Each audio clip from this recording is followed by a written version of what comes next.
Solution का exercise question 2.18 दिया है। Question says calculate the mass of a non volatile solute. मतलब है कि इस सॉल्यूट का मास आपको कैलकुलेट करना है। ठीक है भाई। Molar mass of the solute दिया है 40 ग्राम पर मोल। आगे देखते हैं which should be dissolve in 114 gram octane. मतलब ये है कि इस सॉल्यूट को इस सॉल्वेंट में डिजॉल्व किया जाता है। सॉल्वेंट क्या हो गया भाई? ऑक्टेन हो गया। इसका मास दिया है 114 ग्राम।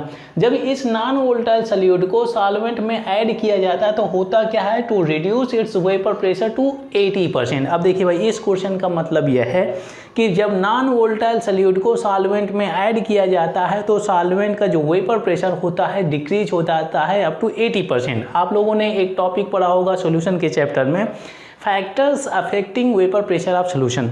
ठीक है भाई। तो वहाँ पे आप लोगों ने देखा होगा कि जब कभी भी नॉन वोलेटाइल सॉल्यूट सॉल्वेंट में ऐड किया जाए तो सॉल्वेंट का वेपर प्रेशर डिक्रीज हो जाता है, रिड्यूस हो जाता है। ये कैसे रिड्यूस होता है आप लोगों ने ये पार्ट सीखा होगा in Raoult's law of non volatile solute.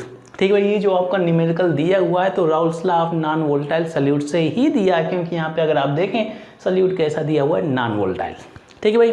अब देखिए Raoul's law of non volatile solute का जो फार्मूला आप लोगों ने पढ़ा होगा, ये फार्मूला होता है P0 माइनस PS अपन ये P0 हो गया इज इक्वल टू ये हो गया XB। ये फार्मूला आप लोगों ने पढ़ा हुआ है। ठीक है। हम सोल्यूशन के बारे में बातचीत कर रहे हैं। अब देखिए भाई, ये जो आपका P0 दिया हुआ है क्या? Vapour pressure of pure solvent.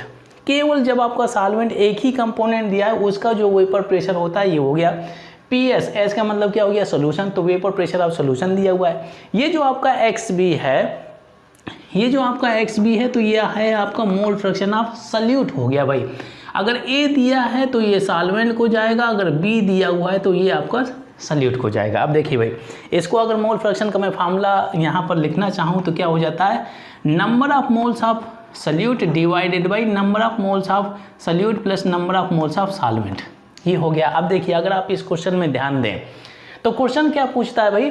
Mass of non volatile solute हमें कैलकुलेट करना है और सॉल्वेंट का मास दिया हुआ है। मतलब है कि जो आपका जो एक कंपोनेंट है दैट इज सॉल्यूट, इसका जो मास है अननोन है, अननोन है। तो मतलब यहाँ पर हम कंपैरिजन तो कर ही नहीं सकते हैं भाई अगर इसका मास दिया है, इसका भी मास यहाँ पर तो मेंशन है, इसका अगर मास दिया होता तो हम कंपेयर कर लेते हैं कि किसकी क्वांटिटी ज़्यादा है, किसकी क्वांटिटी कम है और उनके बीच में कितना ज़्यादा गैप आ रहा है। ठीक है भाई। तो वहाँ से हम ये भी हम निकाल सकते हैं कि सॉल्यूशन किस तरह का हो सकता है, डाइल्यूट बनने वाला है या कॉन्सेंट्रेटेड सॉल्यूशन बनने वाला। उस हिसाब से हम लोग फार्मूला यूज करेंगे। अब देखिए भाई, यहाँ पे अगर आप देखें तो बेसिकली अगर मैं ये जो NB है number of moles of solute और ये आपका number of moles of solvent है, अगर मैं इसको नेग्लेक्ट कर देता हूँ तो एक ऐसा फार्मूला मुझे मिलेगा जो हर टाइप ऑफ द सॉल्यूशन के लिए मैं अप्लाई कर सकता हूँ। तो अब देखिए यहाँ पर क्या हो जाएगा, अगर मैं इसको एलिमिनेट कर देता हूँ, ये इसको नेग्लिजिबल मान लेता हूँ तो क्या हो जाएगा भाई? NB अपन NA हो जाएगा। कुछ ऐसी situation NA is greater than NB हो गया। ठीक है भाई। डाइल्यूट जो सॉल्यूशन होता है तो क्या होता है? इसको हम नेग्लेक्ट कर लेते हैं। नंबर ऑफ मतलब इनकी क्वांटिटी कम है मिक्सचर में भाई। तो होता क्या है, यहाँ से हमें मिल जाएगा NB अपान ये हो गया आपका NA। ठीक है भाई। ये पोर्शन आपका चला गया। ठीक है। तो यहाँ से अब होता क्या है, जो हमारा बनने वाला जो फार्मूला है वो भी सिंपल हो गया, जो कैलकुलेशन हम करने वाले हैं वो भी सिंपल हो जाएगा। अब देखिए भाई, ये क्या है भाई? आपका मोल्स है। अब मोल्स का फार्मूला आप लोगों ने पढ़ा होगा, number of moles N is equal to क्या होता है? Mass divided by molar mass होता है। ये हो गया भाई, mass divided by molar mass. W को मास से रिप्रेजेंट करेंगे, M को मोलर मास से रिप्रेजेंट करेंगे। अगर मैं यहाँ पर B लिख देता हूँ WB तो ये मास ऑफ क्या हो जाएगा? सॉल्यूट हो जाएगा। यहाँ पर अगर B लिख देता हूँ तो क्या हो जाएगा? मोलर मास ऑफ ये सॉल्यूट हो जाएगा। अब देखिए भाई, यहाँ पे अगर आप देखें मैं सिंप्लीफाई करता जा रहा हूँ, NB दिया हुआ है। ठीक है भाई। तो इसको क्या मैं लिख सकता हूँ? W मास बाई मोलर मास। ये ऐसे कर सकते हैं। बहुत ही क्लियर हो गया भाई। WB अपन MB। ठीक है। इन द सिमिलर पैटर्न में इसको ऐसे भी लिख सकता हूँ, WA अपन क्या हो जाएगा? MA हो गया भाई। तो ये पोर्शन आपको जा रहा है सॉल्यूट को, ये पोर्शन सॉल्वेंट को, ये पोर्शन आपका जा रहा है सॉल्यूट को। अब देखिए भाई, यहाँ पे इस पोर्शन को आप मल्टीप्लाई करेंगे, इस पोर्शन को मल्टीप्लाई करेंगे तो देखिए सिंप्लीफाई हो गया। ये WB दिया हुआ है, ये MA टॉप में चला गया, बॉटम में क्या हो जाएगा? ये MB हो जाएगा और ये आपका WA हो जाता है। लीजिए आपका फार्मूला मिल गया। अब आपको करना क्या है? डेटा प्लग इन करना है और जो आपको कैलकुलेट करना है आप आसानी से कैलकुलेट कर सकते हैं। अब देखिए ओवरऑल जो फार्मूला आपको मिलता है P0 माइनस PS अपन P0, ये तो सेम रखा हुआ है, हमने इसको बिल्कुल टच नहीं किया। This one is equal to ये क्या हो गया भाई, इज इक्वल टू ये WB हो गया, ठीक है, ये MA हो गया डिवाइडेड बाई ये MB हो गया, और यहाँ से आपका WA हो जाता है। लीजिए ये फॉर्मूला मिल गया। अब देखिए हम डेटा प्लग इन करते हैं। अब देखिए भाई, ये vapour pressure of pure solvent है। सॉल्वेंट कहाँ दिया हुआ है भाई, ये ऑक्टेन दिया, ये सॉल्वेंट हो गया, ये सॉल्वेंट है और ये आपका नॉन वोलेटाइल सॉल्यूट है, ठीक है भाई। अब देखिए सॉरी, अगर आप इस क्वेश्चन में देखें तो initial vapour pressure of this solvent तो दिया ही नहीं है, दिया ही नहीं, तो अननोन है। तो आप चाहे इसको P0 मान लें, चाहे X मान लें, चाहे P मान लें, कुछ भी मान लें, कोई फर्क पड़ने वाला नहीं है। कई सारी बुक में P0 दिया है, वो माने या ना माने कोई फर्क पड़ने वाला नहीं है। आंसर बिल्कुल आपका सही आने वाला है। अब देखिए मान लिया जाए कि मैं X मान लेता हूँ। अब देखिए भाई, ये ऑक्टेन दिया हुआ है, सॉल्वेंट है, और इसका प्योर वेपर प्रेशर नहीं दिया हुआ है। तो मान लिया जाता है कि यहाँ पर अगर मैंने कंसीडर कर दिया कि इस सॉल्वेंट का जो प्योर वेपर प्रेशर है तो X हो गया भाई, X हो गया, ठीक है भाई। तो इनिशियली जब ये सॉल्यूट इस सॉल्वेंट में ऐड नहीं किया गया है तो इसका वेपर प्रेशर, इस सॉल्वेंट का वेपर प्रेशर कितना हो गया, X हो गया, ठीक है। तो मतलब क्या है कि मुझे P0 की वैल्यू मिल गई। P0 कितना हो गया, ये X, मैंने ये अज्यूम किया हुआ है। अब देखिए भाई, होता क्या है, जब आप इस सॉल्यूट को इस सॉल्वेंट में ऐड करेंगे, जब इस सॉल्यूट को सॉल्वेंट में ऐड करेंगे तो इस सॉल्वेंट का जो वेपर प्रेशर है डिक्रीज हो जाता है, अप टू 80% डिक्रीज हो जाता है। तो अगर मैं, अब देखिए भाई, इस सॉल्यूट को जब सॉल्वेंट में ऐड करेंगे तो क्या बनेगा भाई, सॉल्यूशन बन जाएगा। तो उस सॉल्यूशन का अगर मैं वेपर प्रेशर कैलकुलेट करना चाहूँ तो मतलब क्या है कि इसका 80% में निकाल लूँ। यही तो होता है ना भाई, जब ये इसको मिक्स करेंगे तो सॉल्यूशन बन जाता है, जब ये मिक्स होता है तो इसका वेपर प्रेशर, जो इस ऑक्टेन का वेपर प्रेशर है, जो सॉल्वेंट का वेपर प्रेशर है, अप टू 80% रिड्यूस हो जाता है। तो बहुत ही सिंपल पार्ट है।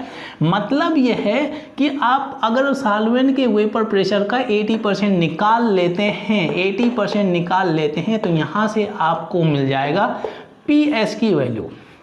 बहुत ही सिंपल हो गया।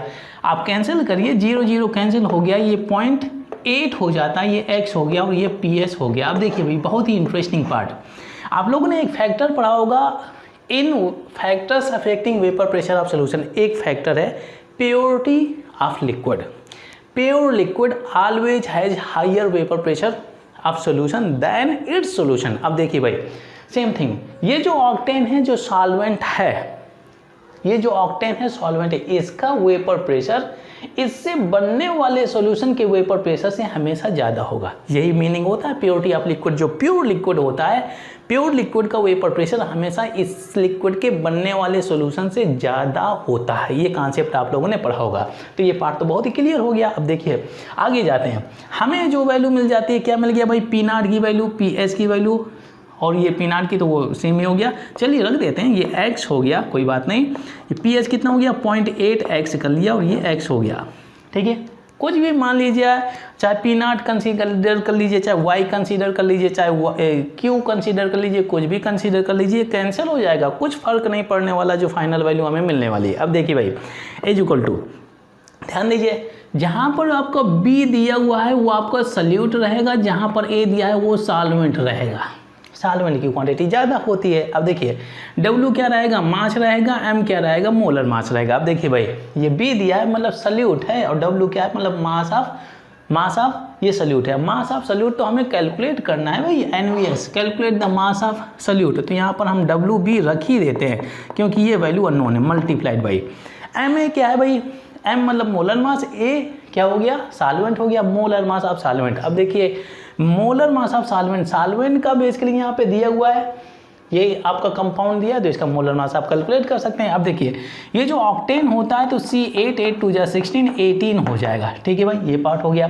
हम मोलर मास क्या, MA की वैल्यू कैलकुलेट कर रहे हैं, ठीक है, मोलर मास ऑफ ऑक्टेन, ये जो सॉल्वेंट है, ये 8 मल्टीप्लाइड बाई 12 हो जाएगा, प्लस 8 मल्टीप्लाइड 18 मल्टीप्लाइड बाई 1 हो जाएगा। तो 12 8 जा कितना हो जाएगा, 96 प्लस 18, 9 8 कितना हो जाएगा, 8 6 कितना हो जाएगा, 14 हो जाएगा, और ये आपका 114 ग्राम पर मोल मिल गया भाई, ये हो गया मोलर मास। मतलब ये कि MA की वैल्यू आपको 114 ग्राम पर मोल मिल गया, ठीक है भाई। अच्छा, इसके बाद में MB दिया हुआ है, molar mass of solute B दिया है, मोलर मास ऑफ सल्यूट तो दिया हुआ है। यहाँ पे अगर आप देखें ब्रैकेट में मोलर मास ऑफ सल्यूट कितना दिया है, 40 दिया हुआ है, बहुत ही सिंपल, मल्टीप्लाइड बाई। इसके बाद में WA दिया हुआ है। WA का मतलब क्या, W का मतलब मास और A का मतलब क्या हो गया, सॉल्वेंट, मास ऑफ सॉल्वेंट। दीजिए लिखिए यहाँ पर दिया हुआ है 114 ग्राम, 114 ग्राम हो गया। कैलकुलेशन काफ़ी इजी हो गया आपका। रीज़न क्या है कि ये 114 कैंसिल हो गया। इसको अगर आप देखें तो x का अगर मैं कॉमन लेता हूँ तो ब्रैकेट में 1 माइनस 0.8 हो जाएगा। जब x बाहर निकालेंगे तो टॉप का x और बॉटम का x ये कैंसिल हो जाएगा भाई। तो लीजिए मैंने कैंसिल कर दिया, ठीक है भाई। अच्छा मैं इसको आगे ले चलता हूँ, इस एक्सप्रेशन को। 1 माइनस 0.8 कितना हो जाएगा, 0.2 हो गया, ठीक है भाई। आगे चलते हैं, इज इक्वल टू ऊपर जो टॉप में है आपका WB बचा हुआ है, जो बॉटम में केवल 40 बचा हुआ है। क्रॉस मल्टीप्लाई करेंगे तो यहाँ से क्या मिलेगा भाई, आगे ले चलता हूँ एक्सप्रेशन को। WB is equal to 0.2 multiplied by 40, यहाँ से आपका 8 मिल जाएगा। और यहाँ से ग्राम, क्योंकि ये जो डेसिमल लगा है, डेसिमल की वजह से ये जो 0 है ना आपका निकल जाएगा। मतलब यह है कि इस क्वेश्चन में जो mass of non volatile solute है कितना होगा भाई, 8 ग्राम हो जाएगा। बहुत ही इंटरेस्टिंग क्वेश्चन है। यहाँ से बहुत अच्छा कॉन्सेप्ट लगा हुआ है इस क्वेश्चन में कि जब कभी भी नॉन वोलेटाइल सल्यूट को सॉल्वेंट में डालेंगे तो सॉल्वेंट का वेपर प्रेशर डिक्रीज हो जाता है। हाँ, वोलेटाइल डालेंगे तो सिचुएशन आपकी डिफरेंट रहेगी। आप लोगों ने सोल्यूशन के चैप्टर में under factors affecting vapour pressure of solution पढ़ा होगा।